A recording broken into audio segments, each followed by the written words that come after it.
part 2 of our doubleheader on Touchline Banter. In our first episode, we talked about the Manchester Derby. We did a deep dive on both teams there. How Pep Guardiola is going to be a pundit soon. Basically, both of those sides are struggling. In this one, we're basically going to go over the rest of the Premier League, the top teams, any big notes and news that's been happening. Just cover everything that's been going on over the past, first 3 weeks of the footy season. I guess we can start at the top. We can just, Liverpool's first, 9 points. How do you feel about Liverpool overall? I have still my doubts, I would say. I think they look good. Obviously, they've done great in the transfer window. We know they got Alexander Isak finally over the line. But yeah, I will just preface this by saying that I still have my doubts about them winning the league. A certain person at Arsenal, who by the name of Mikel Arteta, is also really frustrating me and putting my prediction into doubt as well, which we'll get to that. Holy shit. But yeah, how do you feel about Liverpool? Because to most, I would say people would say they look good, no? Yeah, I think most people are pretty high on them. Getting Isak over the line obviously makes it feel like a supercharged team. It's funny because I feel worse about my prediction than I did when I made it. Obviously, I predicted them to win the league. I still think there's a high chance of that happening. I still think they're really good. But the defense is very fragile. It's fragile in a way that doesn't feel sustainable. Maybe we'll get to it. Obviously, Arteta might be a topic of conversation, however brief in this show.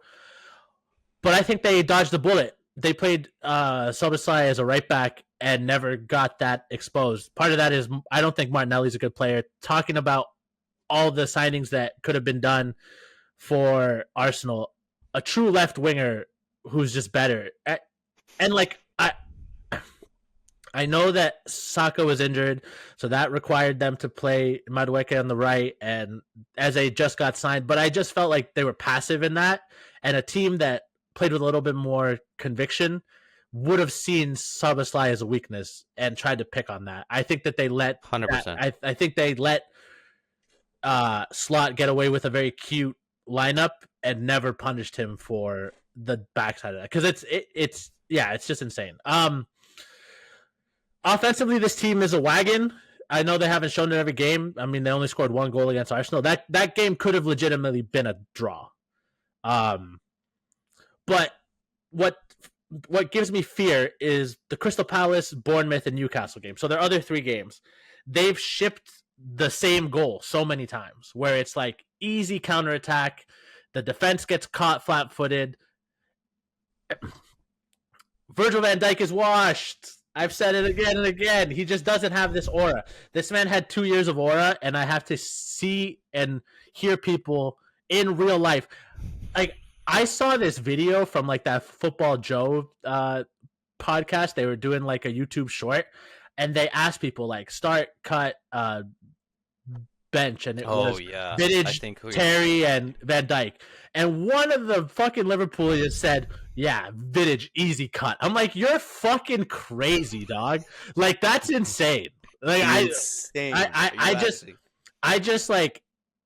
I want to know why people rate Van Dijk that highly when it's clear that he's just not that good anymore. Guys, Ferdinand, Carvalho with Terry. I can keep going. Yeah, it's all people I would start before him. So that notwithstanding, my agenda notwithstanding, I think the defense looks really fragile. Mm-hmm. And Alisson is a good keeper, but I also think he's losing a step. What happens when keepers get older? He's not impenetrable. And I say this as someone who thinks that Alisson, again, Alisson on his day, there's only one keeper I would choose over him, and he plays for Real Madrid, and it's Courtois. That's it. I think Alisson's better than Oblak. I think Alisson's way better than Ederson. He's better than Donnarumma. Name me a keeper. I probably think Ederson's much better than them. Sorry, Alisson's firmly at number 2 for us, I'd say. Yeah. But yeah, the gaps are starting to show. I feel worried about it because I don't know. The thing that gives me hope is other teams feel inconsistent too. But this Liverpool team is different than last year's where if they are not, because they fell off in the second half where, you know, the fixtures caught up with them, injuries caught up with them. They did strengthen the squad, but again, they lost some pretty key players. They lost Diaz. I know Liverpool fans weren't too sad to see the back of him because of his inconsistencies, but that's still a squad player. Is Mo Salah going to have another contract year, basically? Tough to replicate. And then they lost Jota, obviously in a very tragic circumstance, not someone they planned to lose, but that is still a hole in their team. And I talked about it in the prediction that could either galvanize them or it could be something that ultimately leads to them kind of coming apart if things get hard. I I'm more nervous about my pick because of their defense. I think they've looked okay, but they could have easily lost or drawn that Newcastle game, and Bournemouth had them on the ropes for a bit there too. This does feel like they're going to be a team this year where it's like, yeah, we are going to have to score 5 because we're going to give up 3 or 4. And Yep. I don't know how sustainable that is, especially when you throw in like other fixtures, injuries, et cetera, et cetera. I'm worried, but they're top of the league. They've looked good and they've strengthened. If Isak, which is another wrench in the whole thing, like he missed a preseason, like no matter what, like you can train on your own, but it's not the same as training with teammates, especially new teammates in a new system. Who knows how long it'll take him to get up to speed? There's no guarantee that he's just gonna like get thrown on the pitch and score 20 goals, right? So, but top of the league, they got Isak. I'm very comfortable with my pick still, but I'm a bit more nervous. I don't know how you feel. Yeah, I don't really disagree with any of your points. I think you basically hit the nail on the head. I'll preface everything we've said basically in this episode and in the last one. It's early. It's match week 4 we're going into. Yeah. But this is what we want, right? You want instant analysis, you want reactions, and this is the nature of the game. They've looked good on the offensive end, and that's basically all I can say. They needed Gravenberch to come back. He came back. He looked good. Florian Wirtz, it's early. And I will say it again, it's early. Nowhere near where I thought he was going to be, or anybody I think thought he was going to be. Listen, players come from different leagues. The German league, the French league, the Portuguese league, whatever league. And this kid was absolutely blowing everything out of the water. I'm not saying he will be, but he could turn out. It's perfectly plausible that it could be a Mario Götze situation. That this German kid, attacking midfielder who's lighting the world on fire and then basically just falls off after his big move from his like the club that nurtured him and made him into his thing. Do I think it's going to happen? No. I don't think it's going to happen. My gut tells me and my intuition tells me that he's going to do well. But so far Florian Wirtz has looked like probably the worst player on the team. And realistically, like if you're just going based on form, I would probably find a way to shoehorn Ekitike and Isak in and probably drop Wirtz right now just based off of form. But that's just me. You could make that overall argument, yeah. Overall, over to the main issue and the thing that I talked about, why I don't think they're going to win the league. Defense looks very, very, very, very, very shaky. We mentioned in the last episode, Newcastle should not have lost that game. And that really shows how vulnerable Liverpool is on the counterattack. Ruben mentioned his agenda and his views on Van Dijk.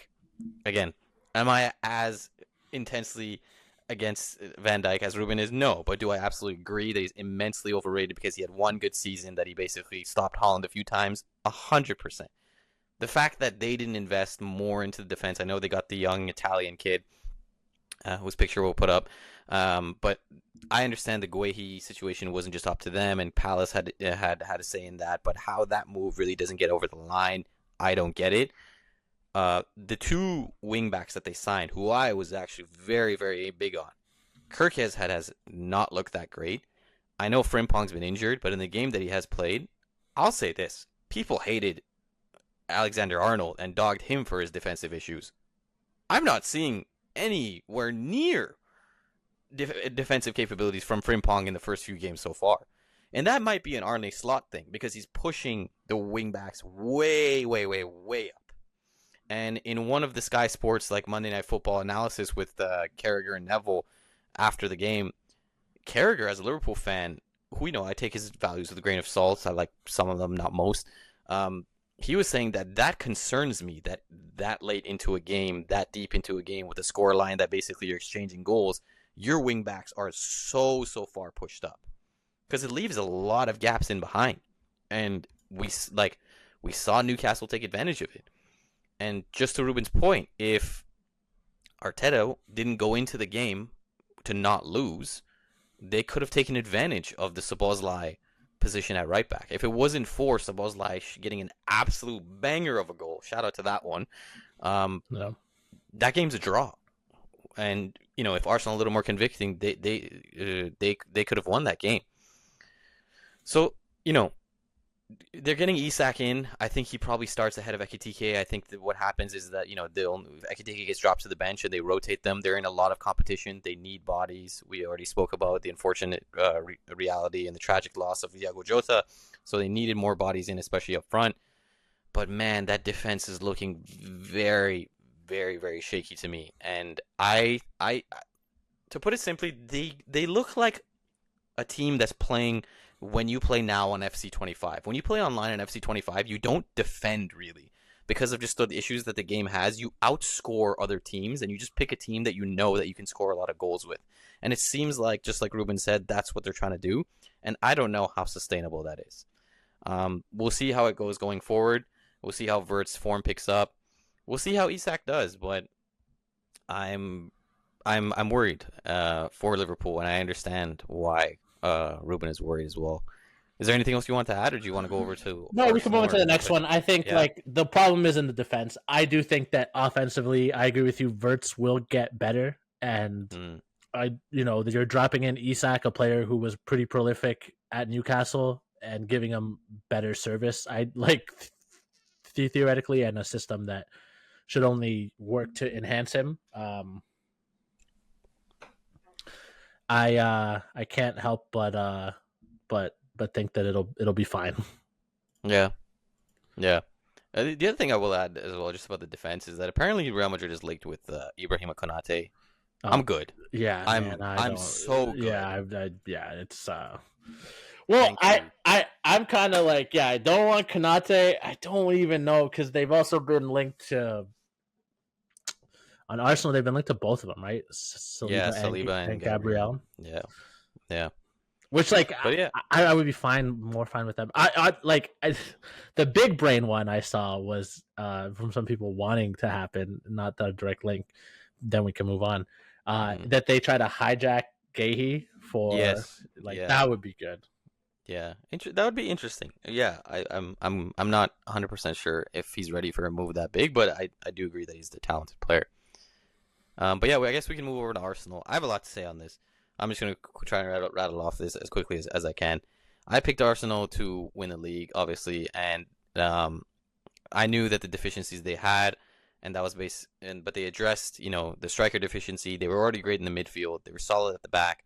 They got Eze over the line. They hijacked the Spurs deal. Sorry to your friend Jake and all Spurs fans. Yeah, but they got Xavi Simons, and they got what's his name, Kolomwani as well. So and if anything, Spurs have been doing well. So I'm not sure he's that upset or a Spurs fan are in general.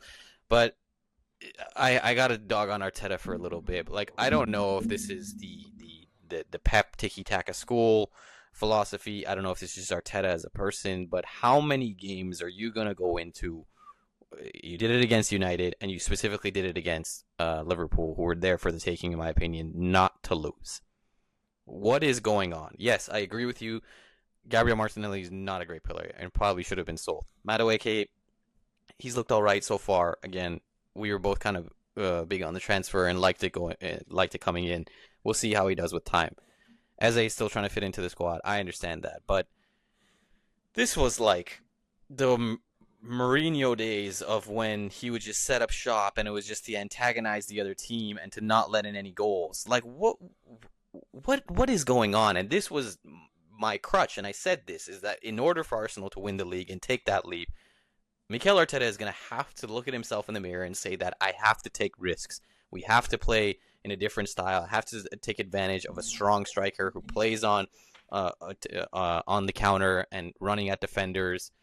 But like, even when you look at that lineup, like I understand there was injuries I understand Odegaard couldn't play. I understand Saka couldn't play, but just the way that Rice, Zubimendi, and Marino were playing, just so passive, and just a lack of guile and guts to go forward and attack a team that you're supposed to be fighting the league with.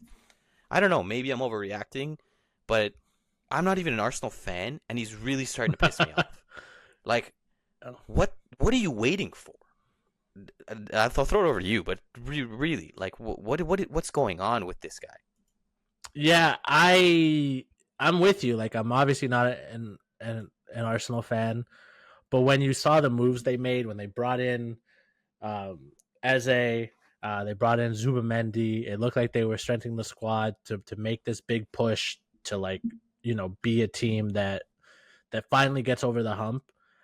It does fill you with a bit of like, oh man, this could be their year. This could be the year that they really do become the team that we've wanted them to become. The way that they set up against Liverpool was disappointing, and I've listened to. It's funny because it's why I love sports, but it's why I love football in particular. Like, everyone can see the same thing and analyze it in a different way. I was listening to the Athletic podcast, and most of the pundits were like, yeah, like, they set up not to lose, and it's kind of frustrating. But there was one that was like, yeah, but like, you're playing the result. Like, their strategy was kind of perfect. They were away at Anfield, and if that goal doesn't go in, which is a pretty brilliant goal, as you said, they get away with a draw in a hostile environment, which, like, anybody would take. So I'm kind of two ways about it. Like, yes, their strategy was perfect for what they were trying to do, and it almost paid off. Do I think that team should have that strategy? No. Like, I do think that this team, maybe it's just that thing where it's like you try to project a narrative, but it's the same thing that we've said about PSG. It's the same thing that I said about Man City before they both won. Until you prove that you can win it, I don't believe that you can win it. And sometimes the way you prove that you can win it is that you try to go out and grab it. And they didn't. They had an opportunity, and we keep waiting for them to take those opportunities. Gyökeres hasn't been perfect so far. He's still obviously taking time to, like, acclimate. There's a lot of things about that lineup in that game and the way they approached it that confound me. Liverpool has a weak defense. I don't think they really tested it. Szoboszlai was playing right back. I don't think they really tested him. They didn't start Eze. I know that he was just brand new to the team. I know that maybe they wanted to ease him in, but Eze was playing. It's not like he was sitting on the bench at Palace. Like, he wasn't doing what Isak was doing. He was ready to play, and that you go into the game and you already don't have Saka because of injury, and you're missing some key players. And I know Arsenal fans will point to that and be like, yeah, we were missing key players. Okay, even more reason for you to put in your most talented players, because, like, this title could be decided by points, like, not by like 10 points or 12 points, but like by 2 or 3 points. Like, they could come down to this game. That sounds extreme to say about a game that is happening like in September, but it could come down to this game. And to just look that, I don't know, that uninspired, I guess, it's disappointing. I think, as someone who wants this to be a title race. And Yeah. I'm with you. I do think, and we've said it leading into the season, if Arteta doesn't win this year, like, if he doesn't win the Premier League or the Champions League, does he stay on? Because, to me, how much process are you going to let happen? Like, I don't know. I don't know how you feel about that potential, but to me, it's like, you can only let the process happen for so long. Yeah, to me, it's again, we spoke about it. I said it in the last episode. It's. I think it's adamantly possible for me that Arteta is not the guy that gets Arsenal to winning titles. And again, I've heard this on multiple podcasts. I've heard it on ESPN FC. I really think Arteta could be, again, not to use the example over and over again, but the Mark Jackson for the Warriors. He built the squad, he got the Splash Brothers in, he got Draymond in, all that, and then Steve Kerr came and won all the titles and basically perfected the system. I think Arteta could be that guy that just built up a squad from a very mid to not great position, and then they went from there, and to being a title contender, but never really pushing for the league. So maybe they need someone else in. I don't. That could be the case. It so far it's looking that way. For Arteta's sake, I would say hopefully it's not. But you have to change. You have to show me something different, right? Definition of insanity is doing the same thing over and over again and expecting the same result. How many times is he going to come out in press conferences and say that, oh, but if we had the same amount of points as last season, we would have won the league? Well, that last season is not this season, right? It's you didn't do the same thing last season. I think I was on mute, but when you were saying that, the league could have been decided by goal difference. It could be by points. It could be decided by goal difference. Yeah. If they keep setting up shop to just not lose games, and like Liverpool is winning by 2 or 3 goals a game, you're gonna lose on. What happens if you lose on goal difference? Then what do you have to say? I don't know. There's a lot going on there. I guess Gyökeres has looked okay. I mean, I just wanted to get your thoughts kind of on there, like the whole Gyökeres Šeško thing. These two big strikers. Do you really have an opinion on either one? Is it too early to say? I think it's really early. It's 3 games in. I do think they both haven't looked as good as people probably wanted them to, but it's a new league, more physical league. They both, I mean, Šeško is basically in, like, if you've seen the memes where it's like, oh, like so-and-so's storyline, and then like Šeško's trauma, like he's SpongeBob in the dark basement, like what the fuck is happening? Like he's in a whole different place. For Gyökeres, like obviously you're gonna want to start seeing a return more and more, because he's kind of supposed to be the piece to push him over. But again, I do think, like, if you're not going to play attacking football, if you're not going to give him the service that he needs, then what are we doing here?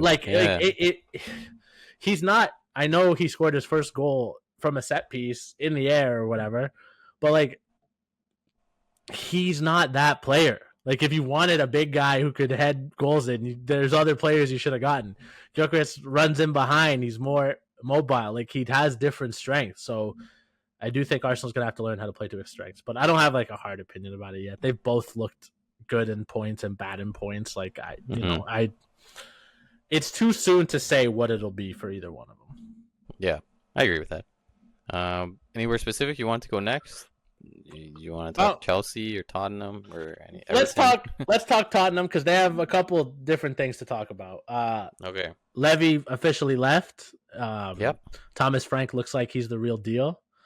And they've started off the season extremely well. My points on both of those, Levy leaving is interesting because a lot of the fans are very happy. Mm-hmm. And I think it's the right reaction. Yeah. But you can't discredit what Levy did to that club. And I heard it summarized in a way that I think is perfect by my friend and by other outlets. But it's like, when he first came into Spurs, they were firmly a mid-table club, and they could even have fallen into like a club that is in danger of relegation, goes down, comes back up. Like, they could have been a yo-yo club, or at best, like, I think what people would call them is a mid-table club. Yeah. And he took that club with all the problems that they had financially and the problems recruiting and et cetera, and he turned them into a club that when we think about the big six, they're in it. And you could say they're the least big six of the big six. Like, yeah, they're probably the number 6 of the big six, like United, Liverpool, Arsenal, Chelsea, and Man City, partly because of their history, partly because of recent success, partly because of other outside factors in their branding, are all ahead of them, at least I think in most fans' mind, as a big six club. But they're still the 6th club. Like, when you think of big six, you think of them over like Villa or Newcastle still, because of the success that they've had, however limited it may have been. And I'm not even talking about trophies. Like, I mean, like, they made a Champions League finals. They've been in title races that haven't gone their way. And they had Harry Kane for a while, who was the best striker in England and is probably, if not the most talented international they've ever had, or the most talented number 9, depending on how you feel about Wayne Rooney or Michael Owen or Gary Lineker, et cetera, et cetera. He's the most prolific. Obviously, he has the goal scoring record, and he's been the most consistent because he's been doing it for a long, long time and is continuing to do it out in Germany. So he took that club, a mid-table club with not a lot to speak of in terms of branding and identity. He built them a state-of-the-art stadium that will probably be the model for all stadiums moving forward. He has made them not the most attractive destination, or else they wouldn't lose out to signings sometimes with players. But part of that is because of the way he negotiates. But they've made him a more attractive place for players to play. They're not seen as a club that's just a stepping stone club. You know, they are a club that can be seen as a club where you can be in Europe and be in the elite. And they are a financially healthy club, and they've made a lot of profits. Now, does that translate on the field? No, and that's where the frustration comes in. For me, the biggest sin that he committed, and obviously I know it was in service of the stadium that is state of the art and now hosts things like the NFL and concerts and international matches and whatever. But when Pochettino made it to the Champions League final, they didn't reinvest for like 2 or 3 windows, and then Poch ends up leaving. They bring in Mourinho, don't really back him. They bring in Conte, don't really back him. They bring in Nuno, don't really back him. And it isn't until now with Thomas Frank that they finally started to loosen the purse strings. And a lot of that seemingly is that they wanted to push out Levy, and the people that are now more like taking a more of an interest in this, running it a little bit more, want the talent on the field to reflect the money that they're paying and the money that they're worth. So that's his biggest sin for me. That was the moment, like he sold Gareth Bale and he turned that into an era of probably their best time in a long time with Eriksen and Kane and all the players that were bought off the back of that. But he could never push it on more partly because he didn't want to spend too much money because of the stadium. Also because of the way that he negotiates. A lot of negotiating is with relationships. He is famously a very tough negotiator. In this offseason, my friend Jake thought that Romero was going to leave, and he's probably going to go to Madrid. He wants to go to Madrid. He's a Spanish-speaking player. I was like, there's no way that Real Madrid will pay what Levy thinks he's worth. Madrid will pay like 30 million, 40 million maybe, but like Levy's going to want 60 or 70. And Jake's like, yeah. I was like, we're not going to pay that.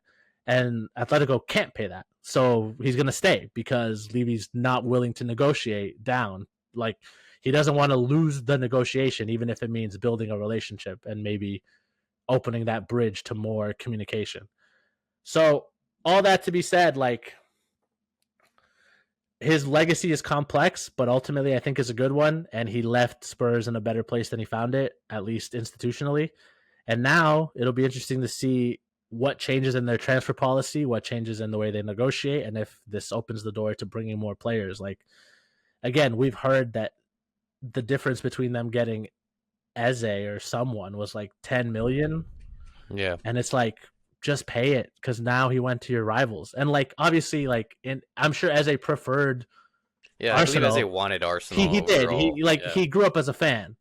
But it's like, it's that thing where it's like, yeah, he could have preferred it, but if you put up the money first and they agree to it, it doesn't matter what he prefers. Like, you if you hem and haw enough, like, someone else will swoop in and take it. That's what happened to Arsenal, right? Šeško, They agreed for a term. Šeško hem and hawed. Okay, we're going somewhere else. We're getting Gyökeres. Like, that's how these deals work. If you hesitate, if you don't jump at the chance when it's given to you, they'll move on. There's other players. There's other people in your profile.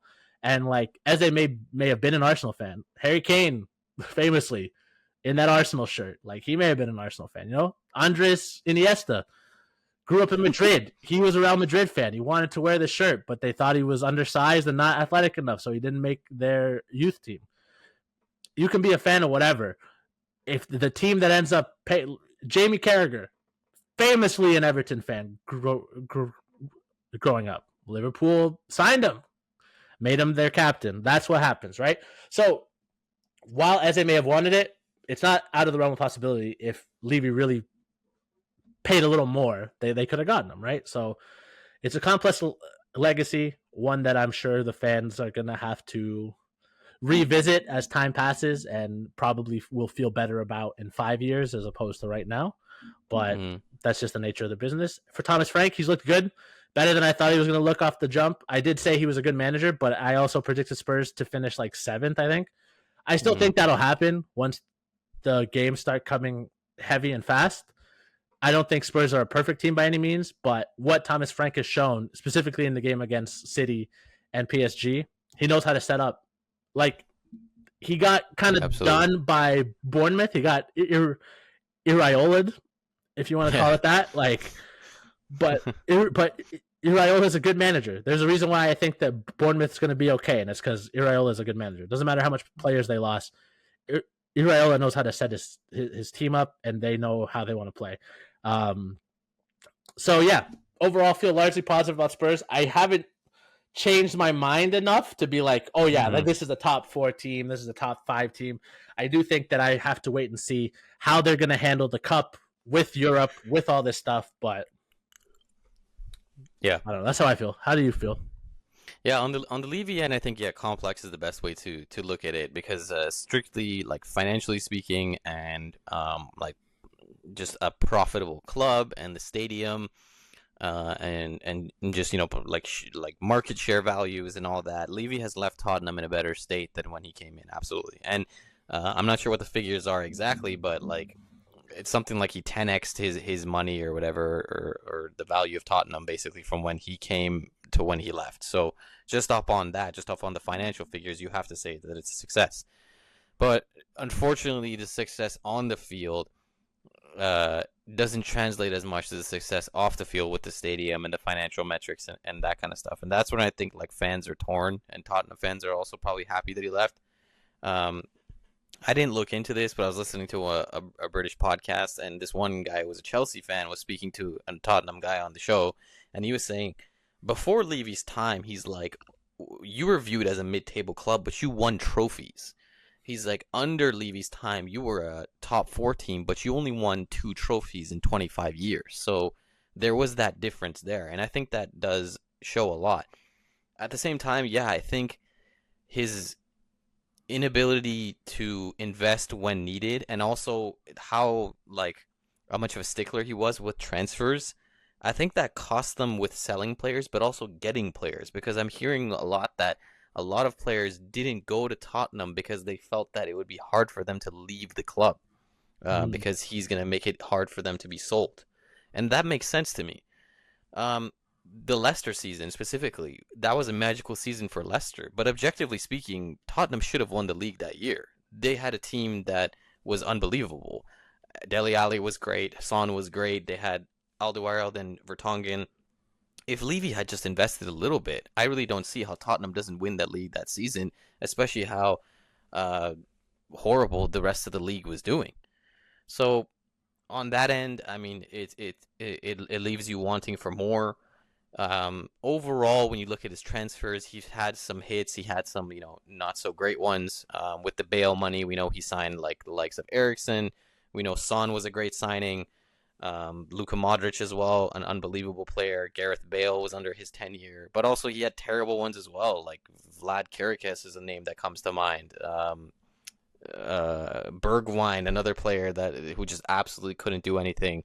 So yeah, his transfer policy also wasn't the best. Like he has a lot of duds, a lot of players. Oh, Giovanni Lo Celso, like holy, like that's a guy that went from a young great player at Real Betis who we saw a lot when Real Madrid would play against them. He was doing great as an undersized, small, what's the word? Creative, like attacking mid, but just couldn't do anything. So overall, I mean, I think the best thing is that they're in a better direction, and ideally, with the new people who are in charge, they will start spending more and get them into a place that's better than when they are now. I mean, I think it's kind of like the world is weird, so it's like basically left 10 days after the whole Eze transfer saga. So, I mean, Ruben mentioned it. It's like, dude, just put up the money. And also another thing, it's like that I heard, it's like, why are you waiting so long? Like, why was this deal not done so Yeah. much earlier? So there is that. Yeah, overall, I think they're in a better spot, but just the trophy cabinet has a lot of dust in there. So, I mean, they just got the Europa League, but yeah, no, yeah, I think that's where it comes down to. Like the yeah, players you mentioned, they did have good players. It felt like they never got the most out of it, and the fact that players could feel like it'd be hard to leave when you're there. Like, look at what happened to Harry Kane, right? Like, that's I think the best Yeah. example that can be brought up. Like, he thought he got certain assurances, and then they weren't there. He ended up getting his move, but a year later than he wanted. Yeah. It's difficult. It's difficult, and it's Yeah. a complex legacy for sure. Yeah, I mean, just to touch on Thomas Frank quickly, he is basically doing what I thought he would. He looks great. Obviously, the Bournemouth game, Ruben touched on it, so I won't repeat on that. But overall, yeah, like even in the City game, like he didn't do anything crazy. He just set up correctly. And I like the way his direction is going. I think I predicted sixth. I gotta look at it again. Do you remember for Tottenham? I think you had them sixth or fifth. Like you definitely had them in the top six because I didn't. I remember I did. Yeah, I think it was something like that. So yeah, I don't think they're going to be top four. I agree with Ruben. I think they probably fall out once the fixtures start coming in. They signed Xavi Simons. They signed Kolomwani. We'll see how those players do. Overall, the teams looked pretty well. So and I think who they got next? So they have West Ham next. So they're definitely winning that game. So yeah, that's a London derby. Yeah. Okay. It was. No, I'm not sure anymore if it's a derby, but yeah. Poor West Ham. Yeah, we can move on. Anywhere specific that you? I mean, we could talk about Chelsea. You mentioned them briefly, sure. Unless because yeah, we did the deep dive on Arsenal. We did Liverpool. Yeah. We've talked about Tottenham. We kind of agreed. I knew we would agree. That's why peek behind the curtain. That's why we did the deep dive on the Manchester teams because we had more to say. This stuff we knew we'd kind of be aligned and it'd be quick conversations. Yeah. We can talk about Chelsea. They're second place in the league. 2 wins in the draw. Title winners, maybe. They could. You know what? Right now, I'll give them one thing. They at least look like they're trying. And you know what I mean? Like, and that's different than like they scored 5 against West Ham. I know West Ham sucks, but like, I watched that game and wow, that might be the last thing I want to talk about. Just like, yeah, Nuno, and then springboard into like the coaches that may be fired and who could come in and blah blah blah blah. Maybe Ange talk, but like, Chelsea look like Maresca looks like he knows what he's trying to do. And I do think that like they have some exciting players. Right now, it's too early to see how much of a threat they will be to Liverpool's title chances. I don't think it's like 100%, it's clear. But I like Joao Pedro. Esteval looks really good. The team is playing really well. And if they can find consistency, if they can really start to build a platform and look the same week in, week out and keep this attacking flair, it'll be interesting. Their first game against Liverpool, which let me see if I can find when that is real quick, because I think that'll be a big statement of intent. So far, they played Palace and they drew. Obviously, like Palace is a good team. That's not a bad result. It's technically, a London adjacent team. But the first big team they play in the league is Liverpool, actually, on October 4th. Yeah, right. Yeah. Before then, they have Brentford, Bayern, United, Lincoln City, Brighton, Benfica. Really, What's what I mean? Like, United's a big team in name, but if they lose that game, we can't say that we feel like that would kill City's chances and not acknowledge that if Chelsea lose to United, that would make me question how good they will be this season. Yeah, absolutely. The Bayern game is a real test as well, and it's a bit like European games are tricky. That's the first game of the group. How much are they going to expend on that? What will the squad look like? I think like maybe we'll talk about this in the Real Madrid thing because we'll talk more about what we think about they're going to do in Europe. But I've heard a lot of people kind of say like teams have learned the lesson from last year where like finishing first in the group doesn't really get you anything. If you look at Liverpool, they finished first in the group. They got a really tough draw. It didn't give them like an easier route. Like as long as you avoid playing that like extra game, if you're in like the bottom 16 that make it into that round before the actual round of 16, I think as long as you avoid that game, being first to eighth is like you're fine. You're okay being in that kind of group. So I do wonder if teams will be a little bit more cautious, not try to expend too much energy. We'll see some of the return of the old group stage where teams just set up not to lose all the time. I mean, like I could be wrong, and it is a big game, and maybe both clubs will be motivated to be like, hey, like Chelsea's back in the Champions League, maybe they'll be motivated to be like, hey, we're back. We've won this competition. We have history in this competition. We want to whatever. For Bayern, the motivation is pretty clear. They haven't won the Champions League in a long time. They could easily just be like, hey, we want to do this. We want to release a statement of intent, basically, and make this look good. But Liverpool is the real test. If they look good and they're able to win that game, I'll believe more in what they're doing. Yeah, I think that's a perfect way to put it. Yeah, I think that's going to be a great game actually to watch, and hopefully both teams are healthy and everything goes the way that fans are hoping. Chelsea, like I would say they've surprised me with how good they've been, especially since like they don't have Levi Colwill. Badia Show was injured, so their center back pairing is like not exactly who they'd prefer. But yeah, the front line, specifically João Pedro, Esteval, and what's his name, Palmer as well. They've all like just linked very cohesively. Yeah, so they look it's really looking good. great.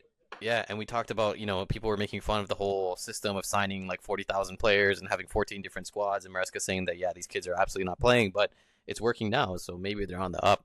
One quick thing I wanted to focus on, which I think would be an interesting topic. So I'm not sure if you followed the whole Nicholas Jackson situation. So it was like, he was and then the injury happened, and then the injury happened and came back. It's like it's funny. I mean, I just want to get your thoughts on this because some people are saying this is absolutely disgrace. Like, how can you treat a player like that? You literally told him that we don't want you, and now because a player is injured, you're taking him and coming back. And other people are saying that, like, listen, it just goes back to loyalty doesn't exist in sports. He's a commodity. He could leave whenever he wanted. He could put in a transfer request like Isak did. He could just go on strike and not play. There's also the comments that I think Ole Hoeneß, like this one top guy at Bayern, basically came out and said that, like, yeah, like he's just a loan guy. We're not keeping him. It was a really weird. I'll put up the quote. Well, it's also like I think for the loan to turn into an actual have to buy, he basically has to play like every game, and I don't think. Yeah, exactly. And he's like, he's not going to do that. So it's kind of like a damning like opinion before the player's already been there. I just think it's not a very respectful way to treat the guy. Like, I think, like, I understand Delapka is injured and you needed a backup, and that's fine. But it's like, I don't know how they were honest what the behind the scenes stuff is, if they're like how they spoke to him, what they said. It's like I don't think there's anything wrong with being honest. Like, Mourinho would always say his manager was peak, even if it was something like, listen, I'm not going to play you. Like, it's better if you go somewhere else. Players appreciate that. Maybe they told him, listen, you're not wanted. Go get some loan games, and then ideally they were like, listen, he's injured, so now you're going to get games. Like, but then I just don't appreciate what the Bayern guy said. It's like, why did you even get him if you're gonna say something like that? It kind of rubs me the wrong way, but I'm not very on the side of like, oh, like how can they treat players like this? Like, we want loyalty to exist in sports. It's a facade, in my opinion. Oh, for sure. I think again, it's the different like. The Liverpool fans are mad that Crystal Palace wouldn't let Gahey go, but they are still going to try to sign him on a free, and I don't think they're going to call him a rat if he leaves on a free the way that they called Trent a rat because he was leaving.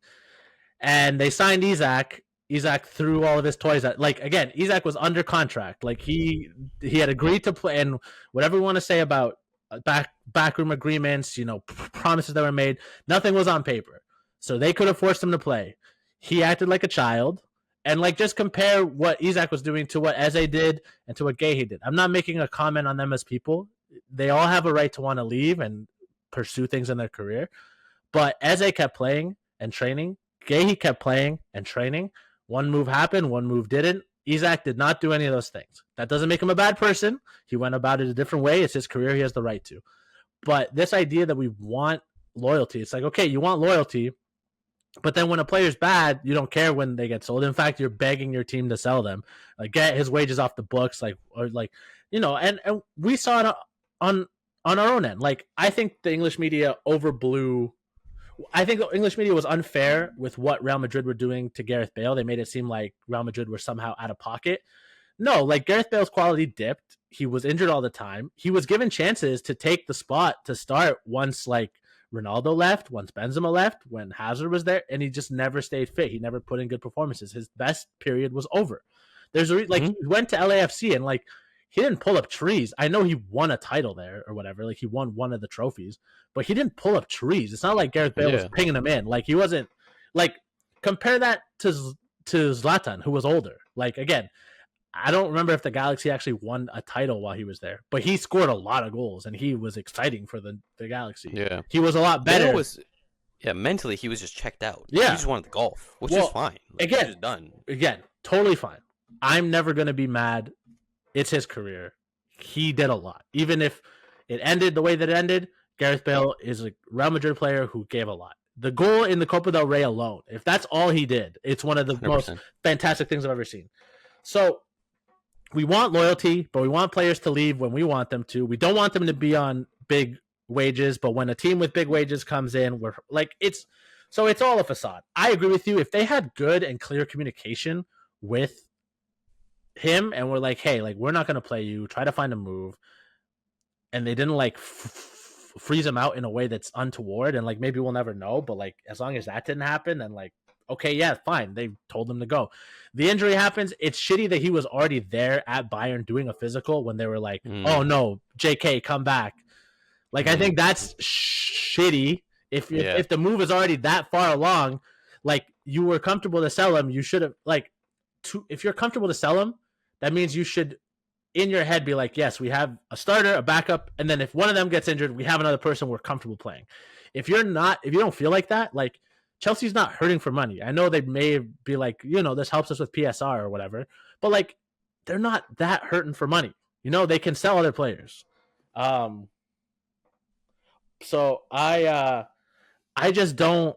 I don't know. I guess I'm with you. I don't see it as like the worst thing in the world that anybody did, but I don't think anybody comes out of it looking better.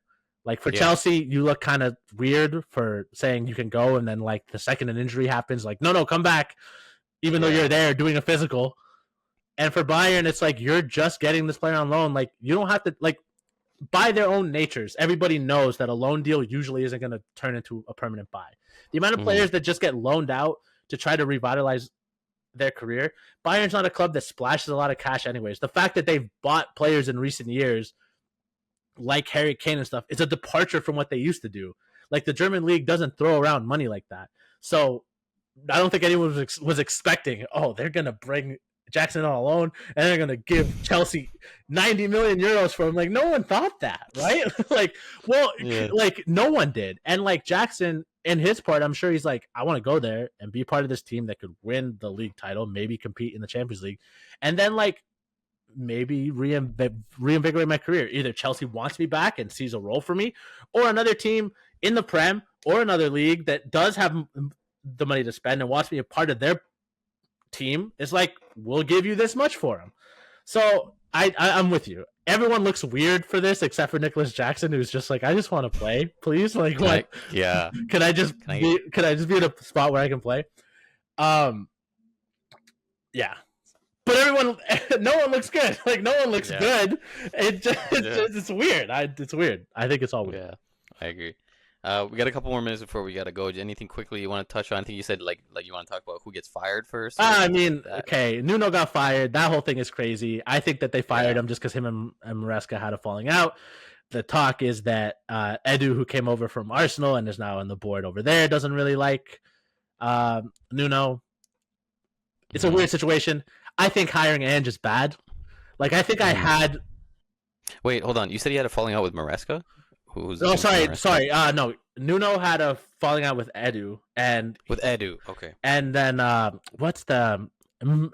Marinakis. Okay. Marinakis apparently didn't really want to get rid of Nuno, but he's closer to Edu. Right. Blah, blah, blah, blah. Who cares?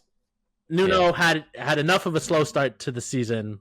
And it wasn't even that slow, but he had enough of a slow start to the season, and there was enough quotes in the media that they felt comfortable moving on. I think hiring Ange is fucking crazy, personally. Like, I told everyone who would listen, like, they might be in a relegation fight now. Like, I just don't believe in Ange. Maybe I'm wrong, but, like, based on what we saw last year, I have a lot of trouble picturing that team. I don't know. Again, he had trouble balancing the league and the Europa League last year with a team that had more resources. Yeah. I don't see how this is going to work. I really do not. But maybe I'm wrong. I don't know. You can say your piece and we can wrap it up. I know you got somewhere to be. So yeah, I don't even get the slow start. Like I don't. They're okay. They're 15th. Yeah, it's not great, but sorry, no, not 15th. Hold on a second. Let me just pull up the table again. They're 10th, right? Nottingham Forest.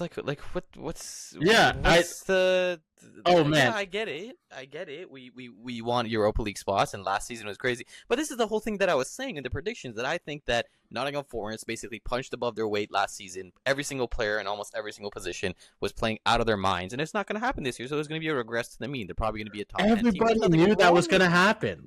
And they didn't really they kept Gibbs White, which was huge for them, but they didn't go out and spend that much money. So everybody knew there was going to be some sort of comeback to earth. Yeah, I don't know. I mean, Ange is weird. It just doesn't make sense. I don't think it's going to go out well. I feel bad for Nottingham Forest and the fans there. I not to dog on a guy before he's there, but we saw multiple seasons at Spurs, and it was just awful. What did they see in them? I don't know.